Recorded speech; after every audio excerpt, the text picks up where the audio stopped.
It made this guy here, you see this? The Ryan Hall bobblehead. Hey folks, welcome to another edition of MASL Monday. I'm hosting today. It's producer Phil, and I got a friend with me, Erik Berglund. 1 second there. Our usual host, Adam Snavely and Pablo Maurer. Pablo's on assignment with The Athletic. Adam woke up this morning a little sick, so they dragged producer Phil out to host, and I dragged Erik to join the show. So Erik, thanks so much for joining us. Glad to be here. I watch it every week, so it's a little surreal to be on this side of the camera.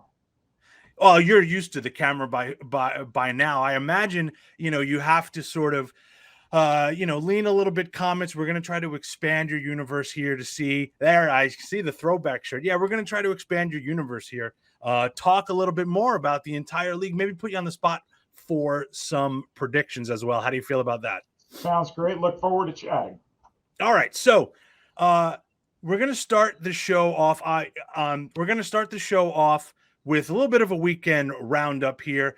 Obviously, the show is going to be dominated by that playoff chase, right? Big conversation around the playoff chase, all centering around the Milwaukee Wave. They take to the field on Thursday against the Sidekicks, and they pull off a huge game, right? Ian Bennett with the goal of the week candidate. That third quarter was bananas. Erik, I'm sure you watched the game. What were your initial thoughts? So it's funny. I had an event. I showed up at halftime, and then I messaged Dallas Sidekicks social media. I'm like, you missed me. All of a sudden, Dallas scored all these goals. And they said, stay in the chat. Stay in the chat. You're good luck. Too much Ian Bennett. He was gone for a while. He showed up, and just a lights out, if not goal of the week, goal of the year candidate from IB 26. Oh, man. He put that on a postage stamp. That third quarter was crazy, and just goal back and forth, trading punches. I mean, for me, probably one of the best games of the season. Yeah, and last year Dallas was sort of the also-ran team, but you could see how they've evolved as not just as a team on the field, but a team off the field, and the character that they have. Last year's team probably wouldn't have hung on the way they did, but they demonstrated they can play with teams up and down the schedule here in the MASL. Yeah, so a back and forth affair on Thursday, trading body blows. Like I said, Sebastian Mendez, we got to give a shout out to him. He had a wonderful goal in that third quarter as well. Alex Bradley scores the goal to give Milwaukee a 7-6 lead in the fourth, and then from there, sort of Milwaukee kind of takes over from there. And Alex Bradley's interesting because typically you'd see him playing near or at the top, and because of injuries, Jules has had to play him back at defender. So now he's sort of become this two-way player, which works well in Milwaukee's system. Yeah, Milwaukee injuries throughout the whole season, kind of getting healthy at the right time, right? We said before on this show that they were going to be the sneaky team heading into the playoffs, and boy, were we right. They take on your Kansas City Comets on Sunday, and again, right, Ian Bennett, leads the way for Milwaukee, 8-6 score on Sunday. The guy has put the team on his back to try to literally drag them by the nostrils to the playoffs. Well, and because Milwaukee fans always question whether we're homers in Kansas City, we're not, even though I'm wearing this color. We're always in awe of IB 26. That was his fifth ever 4-goal game against Kansas City, 17th hat trick against the Comets. He gets pumped up every time he plays Kansas City. In fact, he scores more goals, it seems like, in Kansas City than he does in Milwaukee. But that game ended 8-6. It was 8-1. The Comets made it look respectable at the end. There was no doubt it was IB's game. Yeah, and before I should note here too, Kapanos, the goalie for the Wave, has been playing really, really well for them as well. Stepped in for Pereira, mid-season switch, not Perella, excuse me. Yeah. And mid-season switch has paid off for Milwaukee. So he does some interesting things. And I was on an online chat the other day. What I like about Joey Kapinos' game, he reads the angles really well. When he gets the ball, he's looking to counter, move his team the other way. A lot of confidence. He stops a lot of shots too. And it's going to be interesting if they make this run into the playoffs. He's the type of goalie that you want to have if you're in a 2-game series and you need some big stops on the road. He's the type of goalie that could just give Milwaukee a little bit of extra oomph. Yeah, I mean, he's been lights out. He's been hot recently, right? And they're sort of obviously, IB26 is taking all the headlines and all the plaudits, yada yada yada. But Kapinos has been really, really well, playing really, really well for them as well. I would be remiss, since I have you on the show, to not talk about the Comets and their weekend. Let's sort of recap it here real quick. We talked about the Sunday game, in Milwaukee, 8-6 loss, but a convincing 7-3 win the night before at home against St. Louis, another team that's trying to make a playoff push.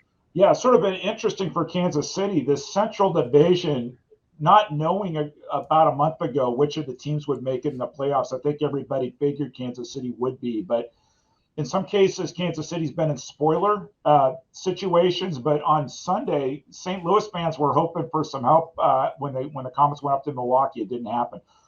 The Saturday night game, 40th anniversary of the Comets. It was fantastic. I had the honor of interviewing some greats on the field.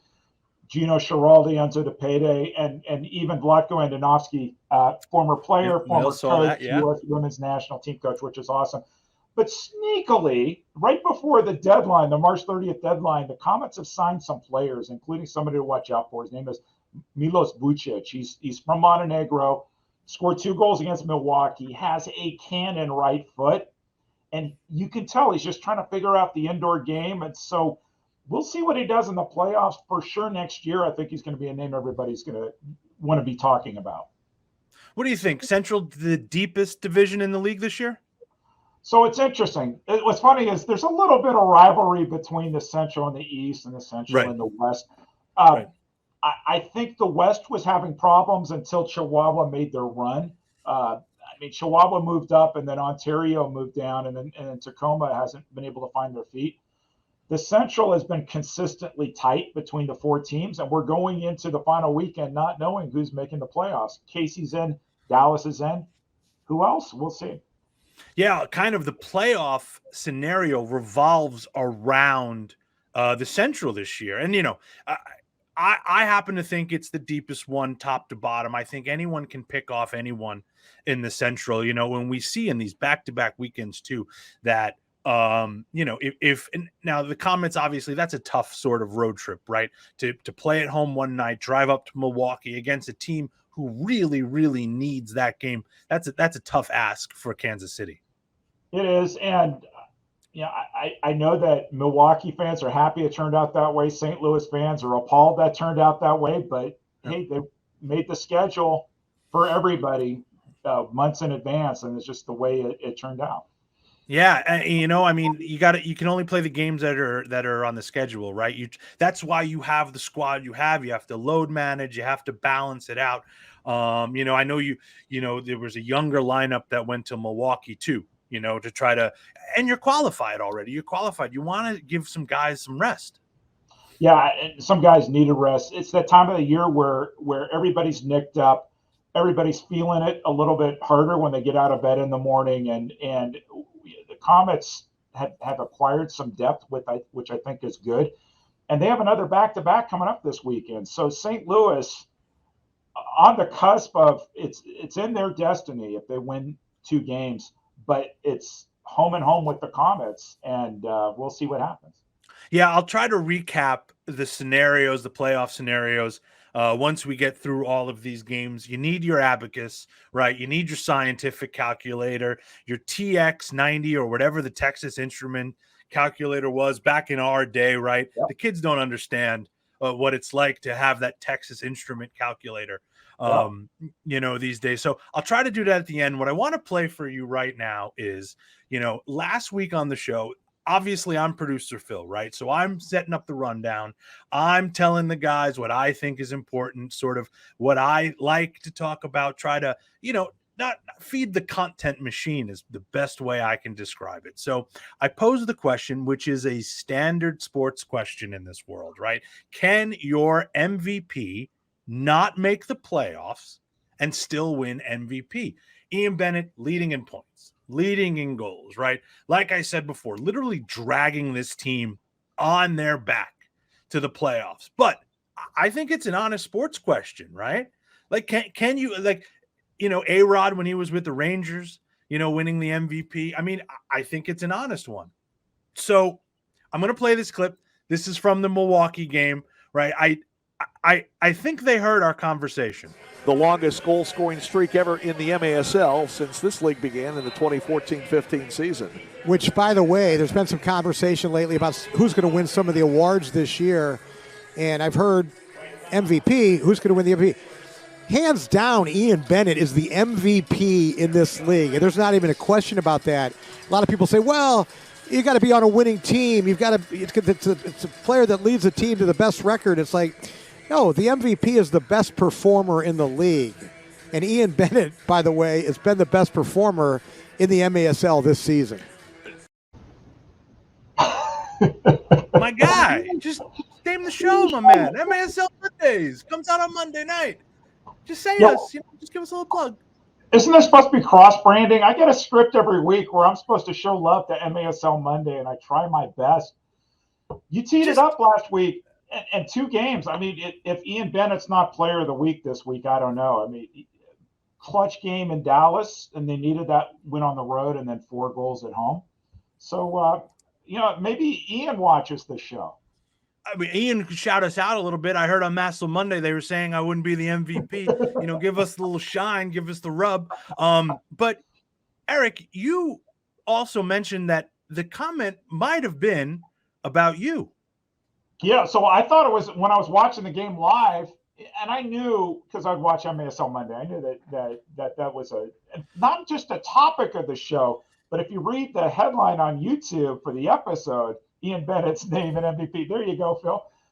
I've said a couple times on air that for me, MVP isn't being on the best team. It's whose team has benefited most from one player's performance. With their definition, Tom Wynn and Art Kramer, I could give that to Ian Bennett. But at the point I made it on air, which was a few weeks ago, for me, it was Jamie Lovegrove. If you look at where Dallas was before Lovegrove came, and granted they changed coaches, and look at where they are now, Lovegrove's been huge, so has Gamboa. So when I heard that and they didn't name drop anybody, I was thinking, I wonder if that was a shot at me too. And then, of course, Ian Bennett wins against Lovegrove in Dallas on Thursday night. So there you go. Yeah, and gave us that highlight reel goal as well. Sidekicks, quick note as well. On Saturday night, they beat the Ontario Fury 4-3. Ontario scored the first 3 goals in the game. Dallas scores the last 4 to win that one. Ontario still in free for all.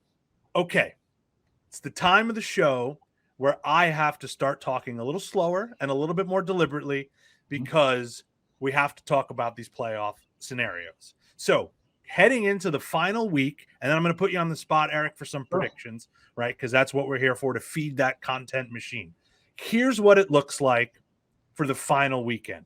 Ontario Fury, they have 2 games, right? They play a massive one against the Florida Tropics on Wednesday, and then they end the regular season versus the San Diego Sockers. It's the last game of the regular season. So they bookend it. They have the game on Wednesday, and they have the last game of the regular season, right? Milwaukee, they have 1 game left, and it's against the Dallas Sidekicks, the team that they played on Thursday. And St. Louis, as Erik, you mentioned before, has 2 against the Kansas City Comets, who have already clinched, who might be rotating, right? Must-win games for these guys. I want to pull up the scenarios right now just for accuracy's purposes. The MASL website incorrectly listed Utica as being eliminated, right? So a little clerical error there. So Utica is also still in the playoff hunt, but they need Milwaukee, St. Louis, Ontario to sort of basically lose out. So Utica still has a chance based on that clerical error from the website, but the old Jim Carrey meme, right? So you're saying there's a chance. Let's focus on the 3 teams that have the best opportunity to make that final spot. Milwaukee probably has the best chance, would you say, to make the playoffs? Yeah, so St. Louis would have them in the tiebreaker, but I don't see St. Louis beating Kansas City both games. Okay, so Milwaukee probably has that final playoff spot. Ontario, of course, is kind of cling to theirs as well. How do you sort of see what has gone on with the Fury? Started off hot and is kind of really fallen back to earth here. So it's an enigma because on paper, this is one of the best teams in the league. And a couple weeks ago in Kansas City, we thought for sure a 3-6 first-round playoff matchup was going to be Kansas City versus the team that knocked it out last year, Ontario. And so we have a lot of respect for Ontario. I think people that have written them off completely, I would take some issue with that. I think Ontario could be a surprise. I know they're going to be underdog with Florida coming in midweek. I like Ontario. I think that their backs are against the wall. You have veteran leadership. You have the reigning defense of the year, Robert Palmer. You have the Tayus. You have Topete. You have Justin Stinson. My only question for them is they haven't quite figured out what they want to do in goal. And that's the challenge of having two starting goalkeepers. So I'll be curious to see who Jimmy Norbert starts on Wednesday. But I see it coming down to the weekend. I think Ontario gets at least 1 point, if not more, midweek. And then get the popcorn ready this weekend, Phil. It's going to be fun. It's going to be fun. I'm actually, on the other side of that, the people you're taking issues with, because I've seen Ontario sort of slide, and you're kind of watching that. And, like you said, the team is too talented to sort of nosedive like this. So, eye test kind of has, raised the red flags for me. I think if this game was in Florida, it would be a different story. I think Florida would have them, hand over fist because the game is out west. Maybe Ontario has a little chance. But I saw that Florida team live is in person. They're loaded, and they're good. And, it's I don't know. I think Ontario is in a tough spot. They got two really tough games. I see it as it coming down to that Central. I think, all eyes are on that Ontario Florida game on Wednesday, and then to Milwaukee, and then who knows from there. It's going to be that kind of weekend. I think my perspective is let's call it shaded by last year's semis, which we hosted in Kansas City. Now, granted, for two of the teams it was neutral site. For Ontario, it was road. But I saw last year anything was possible as you get into the end of the season, and so I wouldn't rule anybody out. And I wouldn't crown everybody. And I know that there's some people around the league who have already crowned the champions this year. Last year, Florida was supposed to have it all. Yeah. And look what happened. Where do you see, I'm throwing this one at you real quick. So we have our tiers, right? We have that Florida, Kansas City, San Diego. How do you see those three in that sort of top tier in the league? So my hand's out of screen. There's San Diego way up there. I think what's interesting, let's assume they're the 1 seed. We'll see how tough their 8 draw is. And last year, Dallas was the lowest seed, but they made a great run there in the first round of the playoffs. So you look at that. Let's just assume for the sake of the arguments that the top 4 teams were to win. San Diego versus Chihuahua in the second round. It's a highlight real game. And Florida and Kansas City, there's some interesting matchups. They don't play each other a lot, but there were competitive games in Florida last year.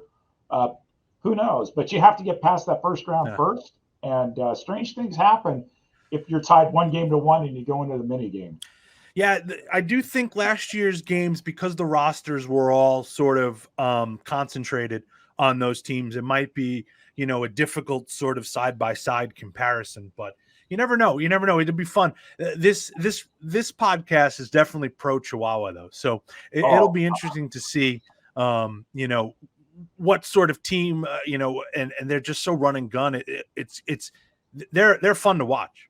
Well, they are, and I think they don't get enough respect for how they played on the road. Everybody talks about the small field down at Chihuahua, but Nick Vassos and I called them in Kansas City when they were starting to put the pieces together. They had made roster moves, beat the Comets in overtime, and there's so much talent, strong goalkeeping, strong defenders, multiple guys who could score goals, and Jorge Rios. I mean, they've got players, among players, right? Oh yeah. Now, were they in Kansas City after that San Diego weekend series at home? Yeah. Okay. I think so. And then they started. They went to St. Louis and won. Yeah. And then they came to Kansas City and won. And then all of a sudden it's like, oh, we can do this. Yeah. I think that sort of San Diego series, that kind of put the league on notice, right? Especially for them at home, right? This is their home team. This is their potential. This is the level they can play to. And then, as you said, they started figuring it out on the road, and sky's the limit for them. They took a sweep. Oh yeah, they swept Tacoma Stars over the weekend, 9-2 on Friday night, 8-6 on Saturday. I got to mention though on on Sunday night, got to mention though that game-winning goal was scored after Tacoma tried to pull, the sixth attacker on the field, so they can win the 3 points in regulation. So close game, had to sort of say that. And then huge talking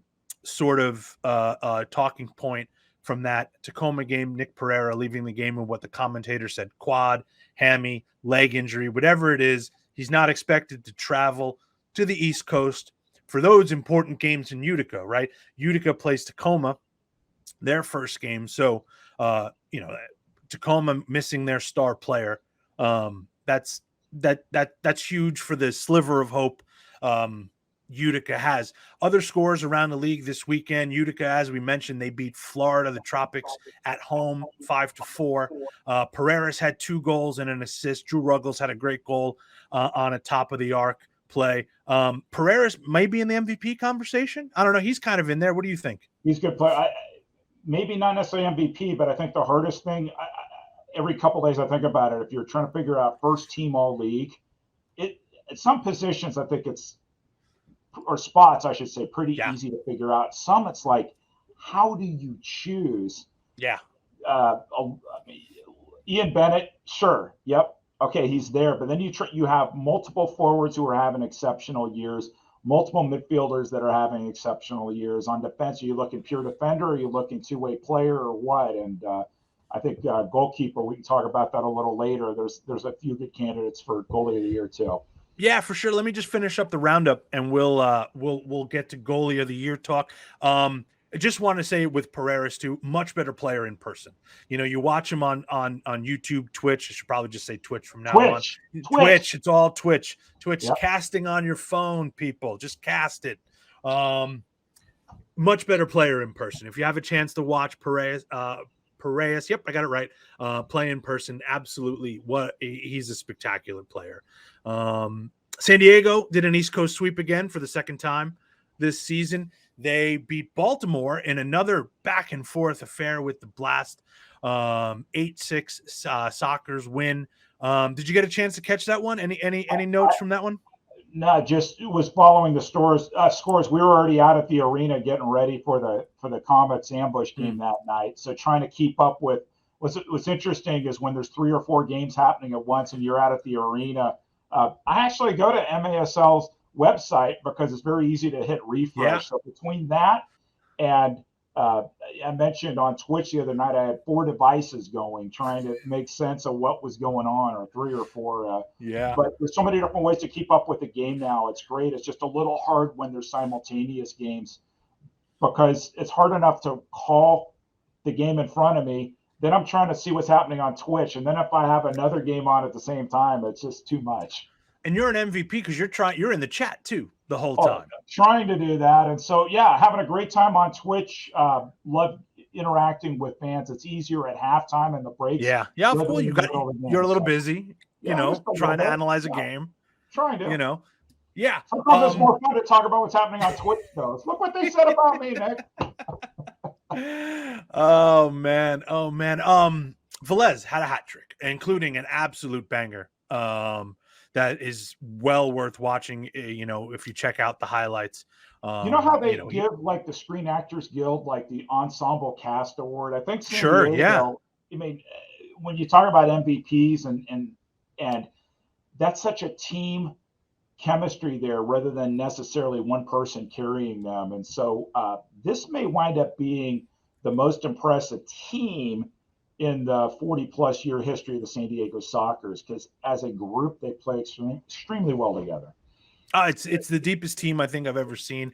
If this was a hockey team, you would say every line comes after you, comes after you, comes after you. Right? Yeah, and they just another hockey term. They just roll all 4 lines, and any team can, Childs and Escoto and Leo. I mean, those are the headliners for sure. But goals come from everywhere on that team. It's wild. Well, and you talked about roster changes from last year. I think the move of Gonzalez from Ontario to San Diego has had a major impact in where these teams have wound up this season. Yeah, for sure. And Tavoy Morgan, of course, who continues to terrorize the Baltimore Blast from his days from the Heat, now with the Sockers. Just sort of another great player, another great find for the Sockers. Juan Pereira on the Blast. We just want to give some prayers out to him. His mother passed away. We saw that on before recording here on Monday night. So prayers to Baltimore's number 22 for the passing of his mother. We want to get to some goalie of the year candidates here. Sure, let's do it. My favorite position. Mine too. A little bit of a goalie union here. A little bit of a goalie union. For sure. Okay, so I've got 3 players. Tell me if I'm missing anybody. I have the 3 finalists for this position are San Diego's Boris Pardo, Dallas's Juan Gamboa, and Chihuahua's Berna Valdivinos. Yeah, I just I should have put it in. Should have put it in the notes phonetically. Erik, what do you think? You think I got the 3? Yeah, and Pardo, I'm not sure who 2 and 3 are. Pardo's definitely number 1. So he's 17-0-1 with a 4.35 goals against average. Just some unbelievable saves. They're organized defensively, so you know that they're going to block as a team a lot of shots. But the ones that get through, he just positions and reads the game so well, makes some amazing saves. And I think the team plays with so much confidence because he's in goal. Now, I'll stump for my guy. I'll stump for Juan Gamboa. Yep. I think, you like Lovegrove for MVP of that team. I happen to like Gamboa. I don't think the team is anywhere near the playoffs without him. He's missed a couple of games here and there. He didn't make the trip to Chihuahua. I don't think he played on Thursday either against the Wave. He didn't. And you look at his record. Look at the record with him and without him. So 11-6-1 with him. And so he's made a huge difference. He makes a ton of saves. I know that Uzi Tayu earlier in the year called him MVP of the league. And I mean, you could make that argument too, that if you look at that team, I don't know that they've won when he hasn't played. I think they may be 0-5 when he hasn't played, 11-6-1 when he plays. And so talk about MVP beating somebody who makes that much of a difference. He saves a lot of shots. He saves a lot of shots. That weekend for me in Chihuahua, when Dallas was obviously didn't travel a full team, and I mean he started in his head. There's no way around it, right? So for me, that's kind of his resume reel, right? This is my submission for goaltender of the year. But Valdivinos too. I mean, we talk about the turnaround of Chihuahua. You have to sort of include him in this conversation because he's been stellar too. So for newer MASL fans or fans who didn't pay attention to the teams in Mexico before, so he's not a new player in this league. 14-2-2 this year, had 15 wins for the Monterey Flash in 2019. Yay for the Monterey Flash coming back in the league. There's some experienced players on the Chihuahua lineup, but to watch him play, extremely confident in the back, not afraid to, when he collects the ball, to look for transition, get his goal scoring players out wide, and let's score some goals.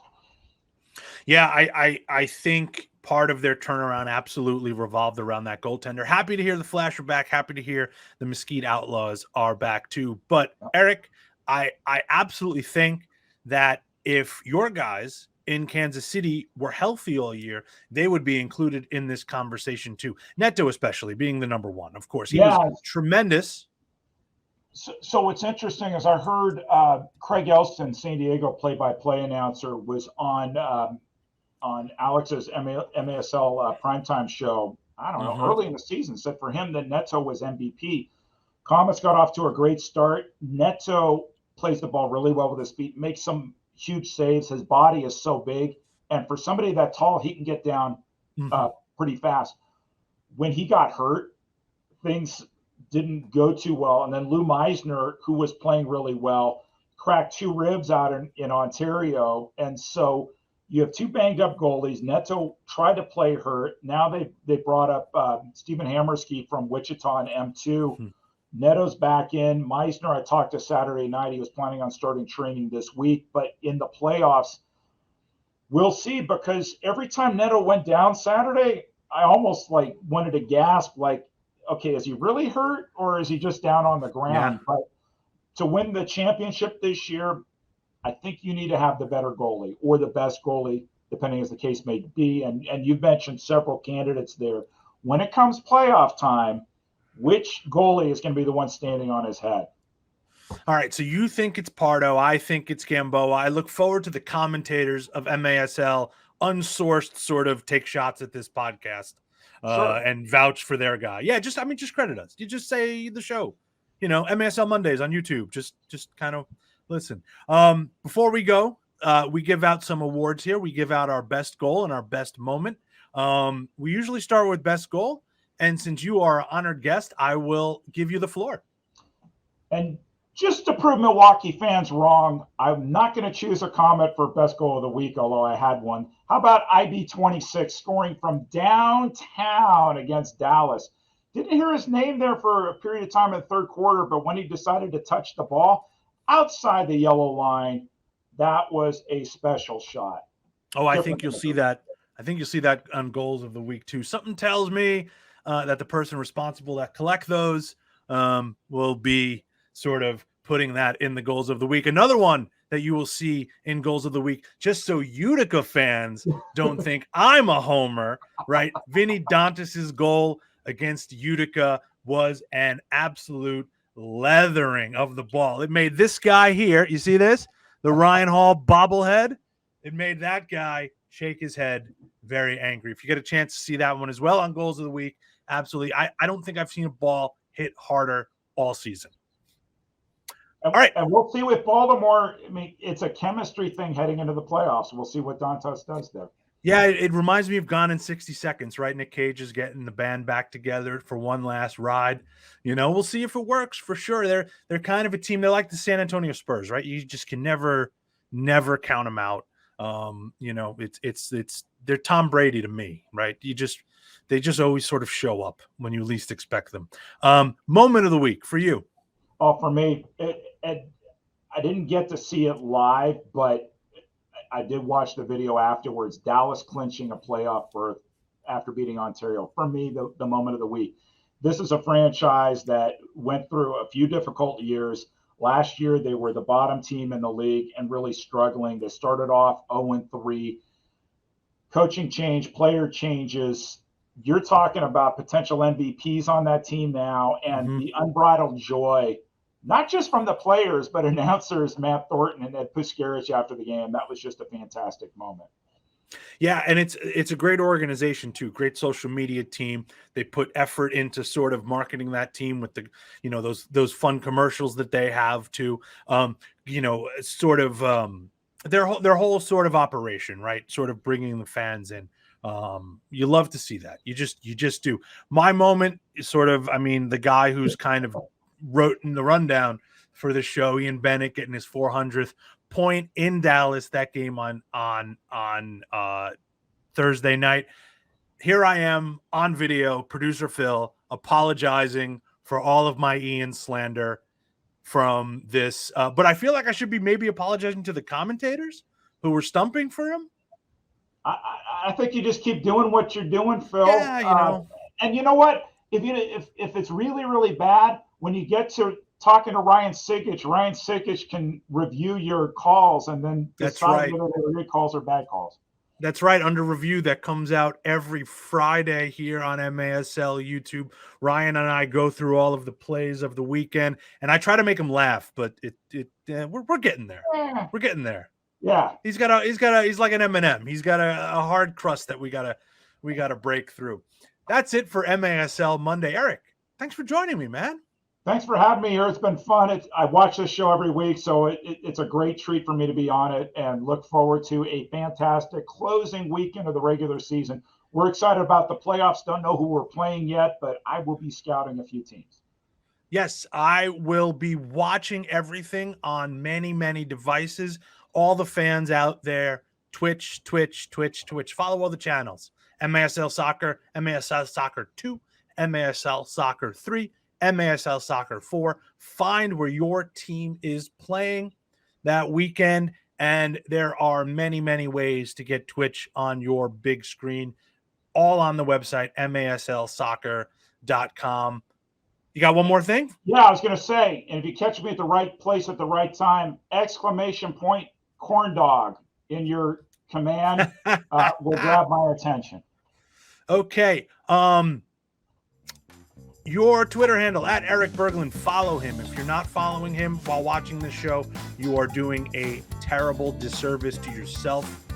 And well, don't follow me, but I'm at _HeyYoPhil if you want to come at me or something like that. We will be back next week. Hopefully it'll be Adam and Pablo. You don't need to see us anymore.